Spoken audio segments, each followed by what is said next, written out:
빌립보 3장 1절부터 11절까지의 말씀입니다.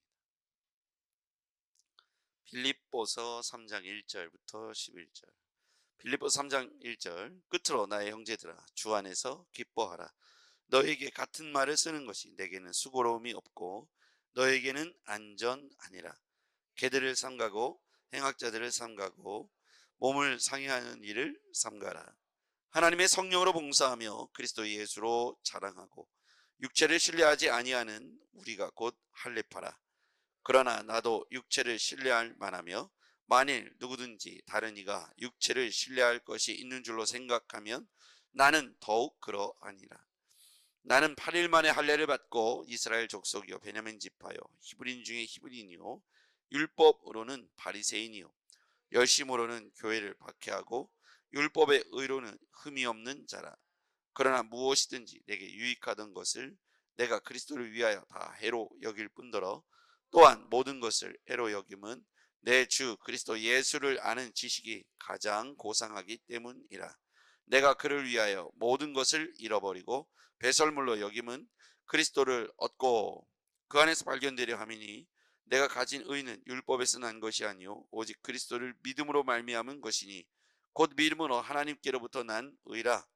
내가 그리스도와 그 부활의 권능과 그 고난의 참여함을 알고자 하여 그의 죽으심을 본받아 같이요 어떻게 해서든지 죽은 자 가운데서 부활에 이르려 하노니.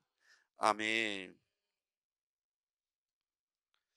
오늘 이 본문에서의 핵심 두 단어가 있다면 1절에 나오는 나의 형제들아 주 안에서 기뻐하라. 주 안에서, 주 안에서, 주 안에서. 이건 뭐 이제 제가 개인적으로 고백하는 고백이기 때문에 여러분과 다를 수도 있습니다. 그러나 이 문장에서 강조하고 있는 것이 주 안에서라고 하는 단어이죠. 그리고 7절에 보면 내가 그리스도를 위하여, 그리스도를 위하여, 그리스도를 위하여 두 단어를 가지고 이 본문을 한번 들여다보겠습니다.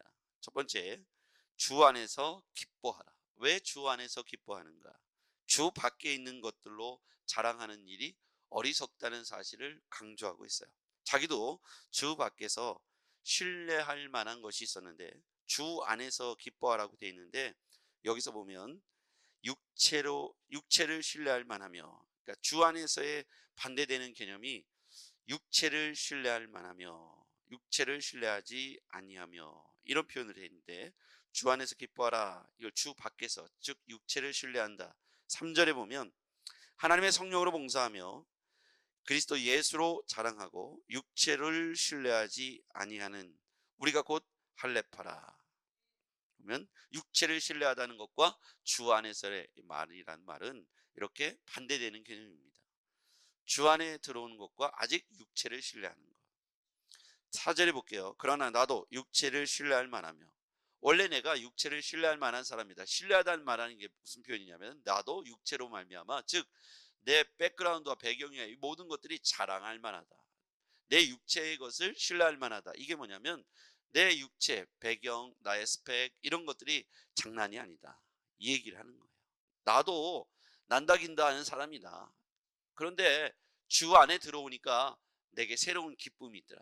내가 주 안에서 기뻐한다. 전에는 육체를 신뢰할 만한 것들로 인하여 내가 기뻐했다는 거예요. 그럼 육체를 신뢰할 만한 게 어떤 배경이 있었는가? 4절 이하에 보면 만일 누구든지 다른 이가 육체를 신뢰할 만한 것이 있는 줄로 생각하면 나는 더욱 그리하리니.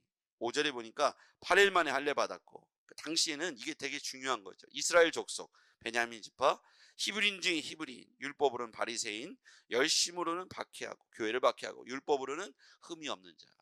당시 유대 사회에서는 이 정도 되면 가장 최상위의 유대 공동체에서는 엘리트 계층에 속해 있다는 거예요. 거기 보면 배움이 가말리엘 학파의 문화생으로서 또 시민권을 로마의 시민권을 갖고 있었죠. 그러니까 육체로 인하여 기뻐할 만한 신뢰할 만한 일들이 많았어요. 그런데 이 모든 육체로 인하여 자랑했던 자신의 과거가 얼마나 부끄러웠는지 자기가 주 안으로 들어와 보니까 새로운 기쁨이 있더라는 거예요. 전에는 그런 기쁨이 있었어요. 내가 유대인이요, 그 다음에 베냐민 지파요, 나는 가말리엘 문화생이요, 로마의 시민권을 갖고 있고, 그리고 율법으로는 내가 흠이 없으며 열심으로는 열심당원과 같은 그런 교회를 핍박하는 자였으니, 여러 배경으로 볼 때 자신은 어디 가서나 빠지지 않는 그런 사랑이었습니다.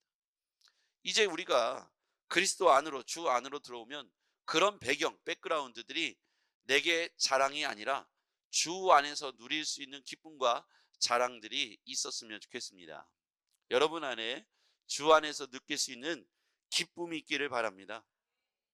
여러분 충분히 그리스도 안에서 이렇게 기뻐할 수 있겠습니다. 자, 그리고요, 2절에 보니까 개들을 삼가고 행악자들을 삼가고 몸을 상해하는 일을 삼가라. 개들이라고 하면 누구를 말할까요? 유대인들의 입장에서 보면 이방인들을 개들이라고 그랬어요. 짐승이라고 표현했어요. 이방인들을 그렇게 표현했고요. 행악자들, 몸을 상해하는 일. 몸을 상해한다는 건 뭐냐면, 여기서 보면 행악하는 사람, 몸을 상해하는 사람, 그 다음에 할례, 육체의 할례, 이게 비슷한 단어로 쓰여져 있어요. 그러니까 육체 할례를 받는 거나 몸을 상하게 하는 것이나 비슷한 단어로 쓰여져 있어요. 이게 무슨 말이냐면, 헬라어로 같은 의미의 단어가 비슷하게 쓰여져 있는데, 이렇게 육체로 인하여 율법을 지키는 것으로 인하여 밖으로 드러나는 일로 인하여 자랑하는 일을 삼가하라는 것이죠. 대다수의 많은 사람들이 유대인들이 되려고 하면 할례를 중시 여기고 율법을 지킴으로, 준수함으로써 자신의 의를 주장하고 모든 유대 사회에서 가장 높이 올라가려고 했던 그런 욕구들을 갖고 있었다는 거예요. 근데 자신이 주 안으로 들어와 보니까, 예수를 만나서 주 안으로 들어와 보니까 그러한 육체의 일들이 기쁘거나 자랑할 만한 일들이 아니라는 것이죠. 우리가 예수를 믿고 중생, 거듭남, born again, 다시 태어나면 우리가 이전에 그렇게 추구하려고 했던 물질, 성공, 어떤 자격증, 학위, 이런 것들이 이제 바라보는 관점이 바뀌더라는 거예요. 그게 무익하다는 것이 아니라 그것이 주의 나라와 영광을 위하여 쓰임받을 도구가 되는 것이고요, 과정이 되는 것이지, 그게 내가 하나님께 예배할 예배의 재료가 되는 것이에요. 자, 예배에 나올 때 과거에 구약에서는 뭐를 갖고 나왔습니까? 농사진 것이나 소나 양, 이런 걸 가지고 제물로 들고 나왔죠. 그렇죠? 이걸 얘기하는 거예요. 예수를 믿기 전에는 더 많은 소, 더 많은 양, 더 많은 농사의 소유물, 농사의 산물들을 많이 가짐으로써 부를 창출하려고 했다면, 그게 목적이었다면, 이제 예수를 믿고 나니까 그거는 예배의 재료가 되는 거예요. 왜 우리가 돈을 벌어야 되는가? 부자가 되려고 하고. 왜 우리가 공부해야 되는가? 박사학위를 받음으로써 내 명예를 높이고 내 존재감을 높이고 내가 뭔가를 성취하려고 하는 어떤 도구가 되었다면, 이제는 우리가 그 모든 것들이 예배의 도구가 되고 주의 나라와 영광을 돌려드리는 도구가 되더라는 거예요. 가치관이, 그게 목표가 아니라 도구로 바뀌고 하나님을 예배하는 수단이 된다는 것이죠. 그래서 저와 여러분이 하나님께 집착하는 것이 세상에 있지 않고 주 안에서 기뻐하길 바랍니다. 그래서 가져도 감사하고 가지지 못해도 감사할 수 있는 신앙이 되었으면 좋겠습니다. 전에는 우리가 뭔가를 이루지 못하고 뭔가 다른 사람보다 뒤처졌다고 했을 때 막연한 불안감이 찾아오고, 그리고 내가 열등감이 찾아오고 굉장히 힘들었잖아요. 이제는 하나님께서 그것들을 도구로 보게 하시고 과정으로 보게 하시고 예배의 도구가 되게 하시니, 그것들에 집착하기보다는 그것을 통해서 하나님께 영광 드렸으면 좋겠다. 그러니까 목적과 도구가 이제 바뀌어지는 것이죠. 목적은 뭡니까? 하나님께 예배하는 것이 돼야 돼요. 그래서 우리가 있는 곳에서 예배자로 살아가야 하겠습니다. 주 안에 기뻐한다는 것은 바로 그것이죠. 돈을 많이 벌어야 됩니다. 주를 위해서 써야 되니까요. 흘려보내야 되니까요. 그리고 많이 배워야 됩니다. 주를 위해서 쓰임 받아야 되니까요. 그런데 그게 목적이 돼서 예배하는 일을 중단해서는 안 된다는 것이죠. 여러분 이해가 되시죠? 그게 최종적인 목표가 되어서는 안 됩니다. 그거는 내가 하나님께 예배하고자 하는 도구가 되는 것이지, 그것 때문에 예배를 포기하거나 주의 일을 포기하는 것은 어리석다는 것이죠. 우리가 예수를 만난다는 것은 누구를 자랑하라는 성경에 표현되어 있습니까? 3절 말씀 볼게요. 하나님의 성령으로 봉사하고 그리스도 예수로 자랑하고 육체를 신뢰하지 아니하는, 우리가 곧 할례파라. 진정한 할례파는 아까 뭐 있었죠? 몸을 상해하는 일, 몸을 상해하는 일, 이게 할례파예요. 몸을 상해하는 일, 표피를 제거했으니까 몸을 상해하는 일이죠. 근데 예수로 자랑하고 육체를 신뢰하지 아니하면 그것이 중요하지 않다는 겁니다. 여러분, 우리가 예수로 자랑하길 바랍니다. 네, 우리가 할례를 받았다고 해서 완벽히 거듭난 사람이다, 그거 아니죠. 요즘 표현하면 침례를 받는 게 중요한 게 아니라 예수를 믿고 거듭나는 게 중요한 것이죠. 할례를 받았다고 의로워지는 것이 아니라 할례를 받고 나서 의롭게 살아야 의로운 사람이 되는 것인 것처럼, 침례를 받았기 때문에 구원받은 것이 아니라 구원받았기 때문에 침례를 받고, 침례를 받았기 때문에 구원받은 백성으로서 구원받은 백성답게 살아가야 하는 것이죠. 우리가 예수를 자랑하고 성령으로 봉사하며 육체를 신뢰하지 말라는 이 말씀이 오늘 말씀의 주제의 구절이 되는 거예요. 하나님의 성령으로 봉사하십시오. 이것이 얼마나 귀한지 모릅니다. 그리고 그리스도 예수로 자랑하십시오. 육체를 신뢰하지 말고 하나님을 신뢰하시고 예수 그리스도로 자랑하시길 바랍니다. 내가 할 수 있는 한두 가지의 일들을 정해서 성령으로 봉사하는 것이 복됩니다. 제가 성령 받고 나서 어렸을 때, 고등학교 때 제일 먼저 눈에 들어왔던 게 교회 방석을 까는 일이었어요. 시골 교회니까 의자가 없었습니다. 그냥 이렇게 마룻바닥이었는데, 시골 마룻바닥에 이제 방석을 쭉 깔아놓는데, 이런 대형으로 제가 이렇게 일찍 와서 방석을 쫙 깔아놓고 오와 열이 딱 맞게 깔아놓고 혼자 이제 흐뭇한 거예요. 오늘 여기서 예배 드릴 걸 생각하니까 너무 마음이 기쁜 거예요. 왜 기뻤을까요? 하나님을 사랑하고 예수 그리스도를 만나고 나니까 믿어지게 되고 성령이 내 안에 충만하니까 하나님 앞에 뭔가를 드리고 싶은데, 제가 뭐 많은 걸 드릴 수는 없지 않습니까? 그러니까 그 당시 고등학생으로서 할 수 있는 게 방석을 깔아놓고 예배 시작 전 종을 치고 그리고 나가서 전도하는 일을 했습니다. 아이들을 깨워서 교회에 데리고 오고 또 문을 두드려서 예수를 전하고 이런 일을 했던 것 같습니다.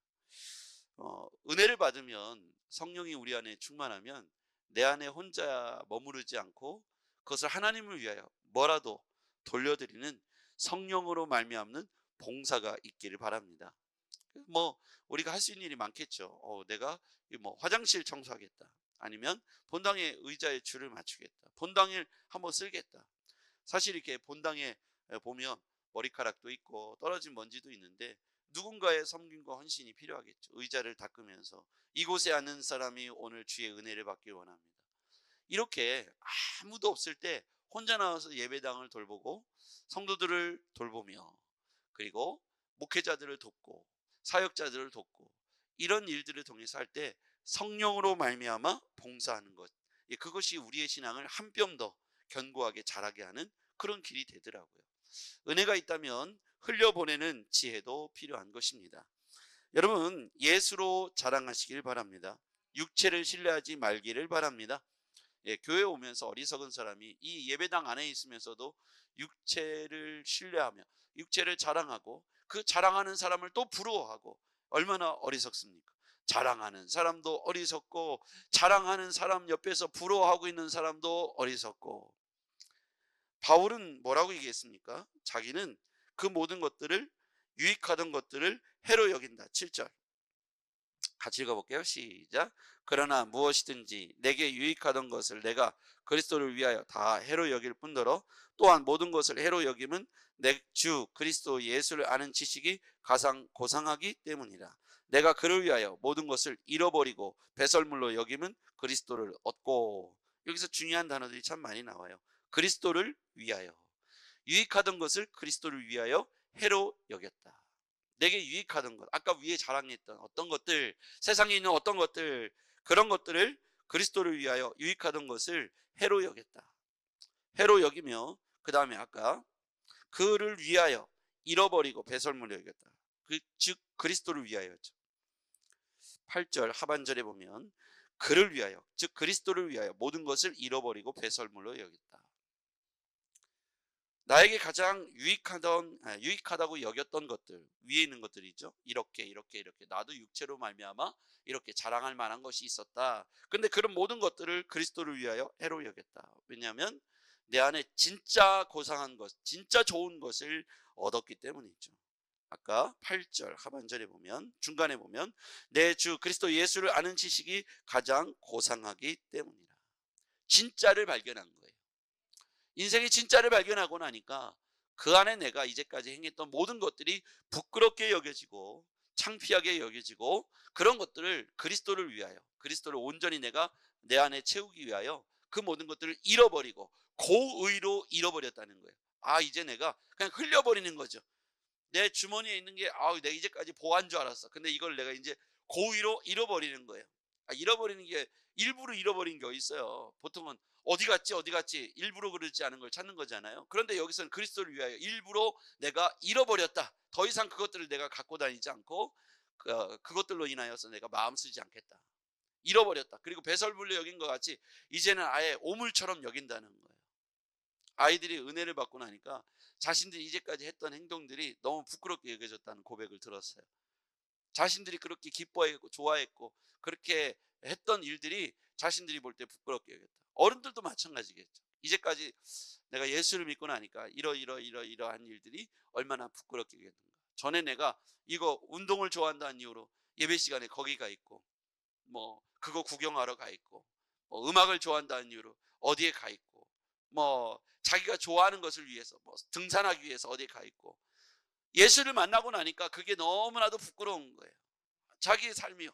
그래서 성경에 보니까 사도 바울은 그리스도를 위하여, 진짜 고상한 것을 얻고 나니까 그리스도를 위하여 내가 의도적으로 잃어버리고, 그런 모든 내가 중요하게 여겼던 전에 내가 가졌던 세상의 자랑, 육체를 신뢰할 만한 어떤 일들, 그렇게 좋게 여겼던 스펙, 이런 것들을 내가 이제 잃어버리고 배설물처럼 내가 가까이 하지 않겠다. 그리고 나는 진짜 고상한 것을 얻었다. 그리스도를 믿음으로 말미암아 이와 같이 진짜를 발견하고 난 그가 유익하다고 여겼던 것들을 그리스도를 위하여 해로 여기며 잃어버리고 배설물로 여기고 그리스도를 아는 가장 고상한 지식을 얻었다. 여러분들이 이 그리스도를 아는 가장 고상한 지식에 능통한 자가 되시기를 바랍니다. 어떤 것도 바뀌지 않는 그리스도를 위하여 주 안에서 기뻐하며 가장 고상한 것을 더욱 깊이 묵상하는 하루가 되기를 바랍니다. 기도하겠습니다.